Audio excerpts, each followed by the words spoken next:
오늘 이사야서 33장 나누고 있습니다. 이사야의 대표적인 문장의 구조는 하나님의 그 심판과 더불어서 그 심판 중에서도 하나님께서 남긴 자가 있을 것이다 라고 말씀하시는 것이죠. 그리고 오늘 말씀에 보면 그 남은 자들을 하나님께서 높은 곳에 거하게 하시겠다. 여기서 높은 것은 어떤 대적의 손에서 그들을 구하시겠다. 그들의 손이 미치지 않는 곳에 그들을 안전하게 보호하시겠다. 이런 표현입니다. 하나님께서 심판하시면 그 심판을 우리가 막을 수 있는 것이 아니다라고 하고, 또 뿐만 아니라 그 악한 자들에 대해서 하나님의 직접 심판하시지 않더라도 다른 나라들을 통하여서 간접적으로 그 나라를 망하게 하시겠다, 쇠하게 하시겠다, 이렇게 말씀하고 계십니다. 그런데 우리가 행하여야 될 이때에 우리가 행하여야 될 자세는 2절에 나와 있는 것처럼 우리에게 은혜를 베푸소서. 우리가 주를 앙망하오니 주는 아침마다 우리 팔이 되시며 환난 때에 우리의 구원이 되소서라는 고백뿐이다라고 하는 것이죠. 우리가 어제 다윗을 수요일 밤 예배 때 다루었지요. 다윗도 항상 이런 자세로 살아간 사람이었었어요. 날마다 하나님을 송축하고 또 찬양했던 사람이에요. 또 나의 도움이 어디서 올까? 나의 도움은 천지를 지으신 여호와에게서로다라고 늘 고백한 사람이었습니다. 그런데 이런 자신이 어려움을 당할 때 하나님께 도우심을 구하는 사람들은 그 나라를 힘들게 한 여러 민족들이 도망하게 하시겠다, 흩어지게 하시겠다 말씀하고 계세요. 그런데 주께서 일어나심으로 말미암아라고 했어요. 그러니까 하나님께서는 자기를 앙망하는 자, 하나님께 구하는 자들을 구원하시기 위해서 하나님께서 일어서신다, 또 목소리를 발하신다, 이렇게 표현하고 있거든요. 그러면 그 하나님의 백성들을 대적하는 자들을 물리치시겠다, 그들을 거두시겠다, 그들을 흩으시겠다, 이렇게 표현하고 있는 것이죠. 특별히 이사야서 34장에도 보면 열국이라는 표현, 그 열국을 대표하는 에돔 족속에 대해서 이야기하고, 또 반대의 개념으로 시온이라는 표현을 쓰죠. 이것은 예루살렘을 비롯한 남유다 백성만을 의미하는 것이 아니고 하나님을 신실하게 섬기는 자들을 대표하는 단어죠. 그런데 그런 하나님을 열망하고 잘 섬기는 자들을 괴롭게 하는, 즉 같은 종족임에도 불구하고 형제 나라 야곱의 자손들을 그렇게 어렵게 만드는 그 에돔 족속도 하나님께서 멸하시겠다고, 심판하시겠다고 말씀하시는 것처럼 여기서도 마찬가지예요. 여호와께 은혜를 구하는 자, 하나님 앞에 매달려서 도우심을 구하는 자들을, 괴롭게 하는 자들을 하나님께서 일어서셔서 그들을 흩으시겠다, 그들을 멸하시겠다 말씀하고 계십니다. 특별히 4절에 보면 그 심판의 대표적인 그 곤충들이 나오죠. 황충, 메뚜기, 이런 표현들을 보면 대부분은 다 심판과 관련 있는 곤충들이에요. 그러니까 황충과 메뚜기를 언급했다라고 하는 것은 남김없이 그 땅을 다 훑어버리시겠다, 이런 표현이에요. 그러니까 황충과 이 메뚜기가 지나간 자리가 황폐해지잖아요. 곡식들이 다 떨어지고, 그런 것처럼 하나님의 심판은 사정이 없다, 엄중하다.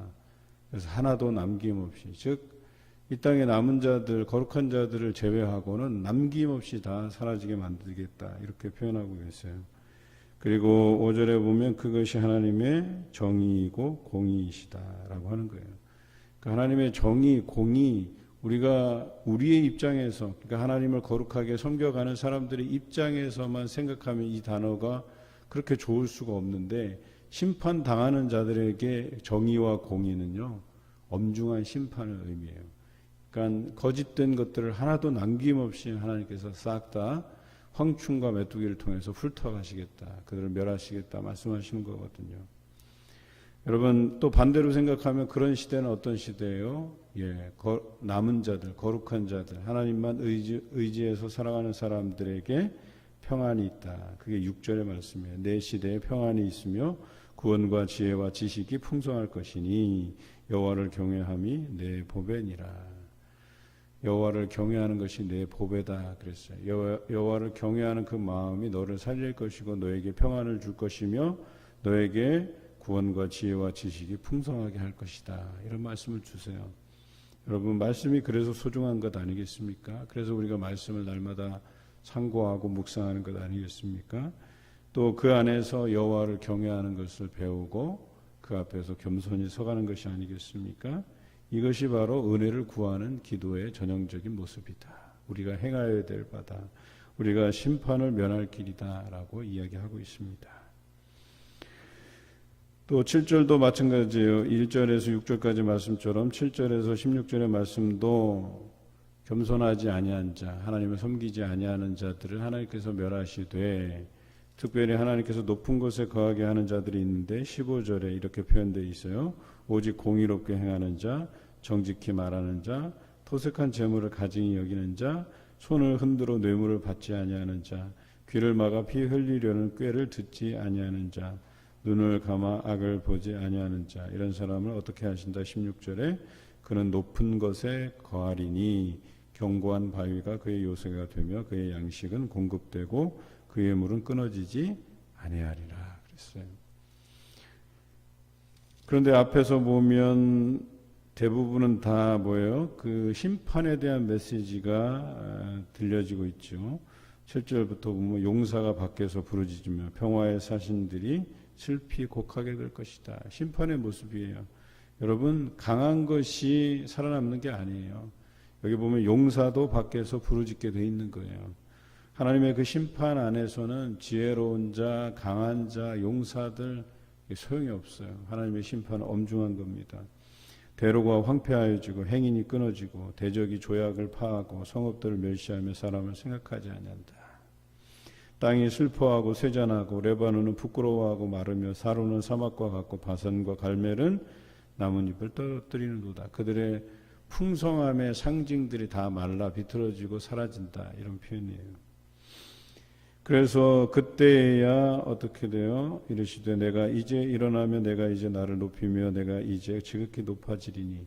그러니까 하나님의 심판의 이유는 이 땅의 역사의 주관자가 하나님이신 것을 만백성에게 드러내 보이시기 위함이다. 이제는 하나님께서 자신을 높이시겠다고 말씀하셔요. 그래서 지금까지는 너희 마음대로 행하고 너희가 세운 그 규칙대로 질서대로 너희가 행했으나 이제는 하나님의 질서를 세우시겠다는 거예요. 하나님을 높이시겠다는 거예요. 그렇게 될 때 어떻게 돼요? 너희가 결을 잉태하고 집을 해산할 것이며 너희의 호흡은 불이 되어 너희를 삼킬 것이고 민족들은 불에 굽는 횃돌 같겠고 잘라서 불에 사르는 가시나무 같으리로다. 다 살라진다는 얘기입니다. 13절에 다시 하나님께서 자신을 드러내시는데 너희 먼데 있는 자들아 내가 행한 것을 들으라. 너희 가까이에 있는 자들아 나의 권능을 알라. 하나님께서 행하시는 바 심판과 구원 그리고 나의 권능, 하나님께서 다른 사람이 생각할 때 이 나라가 망하겠느냐, 이렇게 강하고 풍성한 나라가 망하겠느냐, 하지만 하나님의 권능의 손이 임하면, 하나님이 일어서시면, 하나님의 목소리를 한번 반하시면 그런 나라도 하나님께서 사라지게 만드신다. 그래서 그들이 고백하기를 이것이 하나님께서 행하신 것이고 또 하나님을 알게 될 것이다. 이렇게 표현하는 거예요. 그런 심판 중에서도 살아남는 자가 앞서서 말씀드렸던 것처럼 15절에 언급된 자들, 이런 자들을 하나님께서 보호하시겠다. 공의롭게 행하는 자, 정직한 자, 토색한 재물을 가증히 여기는 자. 저는 마음에 와닿는 구절이 귀를 막아 피 흘리려는 꾀를 듣지 아니하는 자. 여러분, 말이라고 해서 다 옳은 말이 아니에요. 때로는 그것이 그 영혼을 좀먹는 말들이 있어요. 그 영혼을 해하는 말들이 있어요. 상처 주는 말들이 있어요. 교회에서 가장 우리가 경계해야 될 말들이 이런 것들이에요. 상처 주는 말들, 힘들게 하는 것들. 한번 곰곰이 생각해 봐요. 또 우리가 대화하면서도 혹시 내가 저 사람에게 뭐 실수한 건 없는지 이런 부분에 대해서 조심스럽게 말을 건네야 돼요. 또 누군가가 그런 남을 해하는 이야기들을 해요. 그 뒷담화라고 하죠. 여러분 그것은요 우리가 귀를 막아야 된다라고까지 성경을 기록하고 있어요. 피를 흘리는 이야기예요. 남에게 상처 주는 이야기고 남을 해롭게 하는 그런 이야기들은 차라리 귀를 막아서 듣지 않아야하는 것이 낫다. 그래서 하나님께서 이런 자들을 세우시겠다, 보호하시겠다 말씀하고 계셔요. 17절부터 24절은 그 시온에 대해서 이야기하죠. 이 시온은 뭐예요? 구원의 상징입니다. 하나님께서 그들을 보호하시겠다 이런 말씀 주세요. 그런데 어때요? 그런 백성일지라도 하나님 앞에 회개하지 않고 또 하나님 앞에 온전히 구하지 아니하면 우리가 앞서서 말씀드렸던 것처럼 그 시온을 상징하는 예루살렘 남유다 백성들마저도 심판하시는 하나님이시다라고 하는 것을 분명히 알 필요가 있어요. 오늘 여기 보면 17절에 내 눈은 왕을 그의 아름다운 가운데에서 보며 광활한 땅을 눈으로 보겠고, 그러니까 앞서서 이어지는 거예요. 이런 정직한 자들, 토색하지 아니하는 자들, 공의로운 자들, 이런 사람들 하나님께서 높은 곳에 서게 하시고 뿐만 아니라 그 눈이 왕을 향하겠다. 그래서 여기서 왕은 하나님을 의미하죠. 하나님을 바라보게 되겠다라고 하는 것이죠. 그리고 먼 땅, 광활한 땅을 눈으로 보겠고, 또 18절에 내 마음은 두려워하던 것을 생각해 내리라. 계산하던 자가 어디 있느냐? 공세를 계량하던 자가 어디 있느냐? 망대를 계수하는 자가 어디 있느냐? 내가 광포한 백성을 보지 아니하리라. 그 백성은 방언이 어려워 내가 알아듣지 못하며 말이 이상하여 내가 깨닫지 못하는 자니라. 그러니까 이방 백성들이 몰려와서 그들을 괴롭히는 그때에도 그들이 하나님의 구원하심을 바라고 하나님만 따르면 그 백성들을 더 이상 너희가 바라보지 않게 될 것이다. 그러니까 앞서서 말씀과 똑같아요. 그들을 흩으시겠다. 그들을 소멸하시겠다 말씀하시는 것이죠. 20절 우리 절기의 시온성을 보라. 내 눈이 안전한 초소인 예루살렘을 보리니 그것은 옮겨지지 아니할 장막이라. 그 말뚝이 영영이 뽑히지 아니할 것이요 그 줄이 하나도 끊어지지 아니할 것이다 그랬어요. 앞에 있는 높은 곳에 거한다. 또 견고한 바위가 그의 요새가 된다. 또 그의 양식은 공급되고 그의 물은 끊어지지 않는다. 이 표현과 같은 표현이에요. 그러니까 하나님께서 그 시온성 즉 안전한 초소인 예루살렘을 견고히 하듯이 너희가 거한 곳을 견고하게 하시겠다라고 말씀하고 계십니다. 오늘 이 말씀을 묵상하면서 우리가 피할 곳이 하나님 외에 또 어디가 있을까 하는 생각을 해봐요. 하나님께서 우리의 재판장이 되시고 율법을 주시고 그 말씀을 세우시고 우리의 왕이 되시고 우리를 구원할 자이시라고 22절의 고백 이렇게 언급한 것처럼 우리가 하나님 외에 피할 곳이 없다라고 하는 것이에요. 하나님 안에 안전히 거하면 우리를 대적하는 대적들을 하나님께서 흩으시겠다고 말씀하시잖아요. 뿐만 아니라 그곳에 양식이 공급되고 물이 끊이지 않는 복이 날마다 흘러 넘친다고 말씀하시잖아요. 우리가 이렇게 좋은 곳을 놔두고 왜 굳이 하나님의 곁을 떠나고 또 하나님을 대적하고 하나님이 싫어하는 행위들을 행하면서 살 수 있겠습니까? 여러분, 어찌 보면 성경에서 말하는 신앙인의 삶의 원리는 간단해요. 오직 하나님 안에 거하는 거예요. 거기에서 끊임없이 공급되는 양식과 물을 우리가 받아 먹으면서 살아가는 것이 지혜로운 삶이라고 이야기하는 거예요. 제가 가끔씩 그 TV 프로그램에서 이렇게 나는 솔로다 뭐 이런 프로그램들도 이제 종종 봐요. 그러니까 세상에서 이제 솔로로 살아가는 사람들이 모여서 또 솔로로 살아가는 사람들 안에서 이제 자기 짝을 찾는 이런 프로그램이 옛날부터 이런 프로그램은 있어 왔는데 이번 회차에 잠깐 보니까 이제 한 커플이 어떻게 이렇게 맺어져서 데이트할 수 있는 시간이 이렇게 생겼어요. 그런데 보니까 두 사람의 공통점이 있어요. 하나는 기독교인이라는 점. 그리고 그 남녀가 다 청년회장 출신이에요. 그러니까 그 모습을 보면서 자기네들은 그랬다는 거예요. 이 TV 프로그램에 나오면서 새벽 기도를 드렸대요. 새벽 기도 나오면서 자기가 혹시 여기서 상처 입지는 않을까 고민하면서 그냥 좋은 사람, 좋은 만남이 있었으면 좋겠다 하고 기도하고 거기에 참여를 했다는 거예요.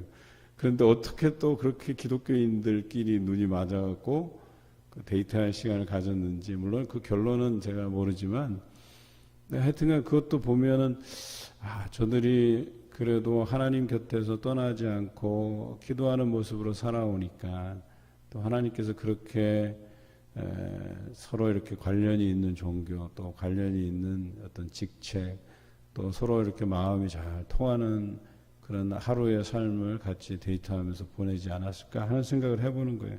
그는 아주 지극히 우리 삶에서 작은 부분인데 참 그런 거예요. 우리가 되게 사소한 일들을 앞두고도 기도할 필요성이 있다는 게 하나님 앞에 새벽을 통해서든 수요, 주일 또 뭐 그 외에 여러 예배를 통해서 하나님 앞에 나와서 기도한다는 것 자체가 얼마나 중요한지를 우리 새삼 깨닫게 해주는 거예요.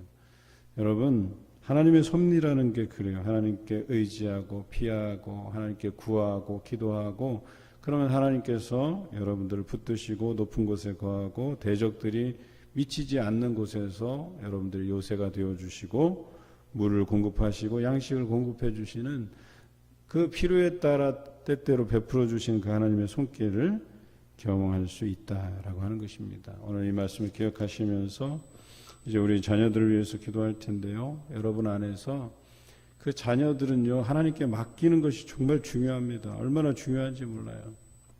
내 욕심으로 아니하고 하나님께 맡겨드리고, 이 자녀들이 이 대학을 가는 문턱, 또 직장을 찾는 이 문턱들을 믿음으로, 기도로 이겨가기를 바라는 그런 마음으로 이 시간 우리 통성으로 기도하기를 원하는데요. 3분 동안 여기 여러분들 나누어드린 기도표를 따라서 우리 함께 통성으로 기도하며 나가겠습니다.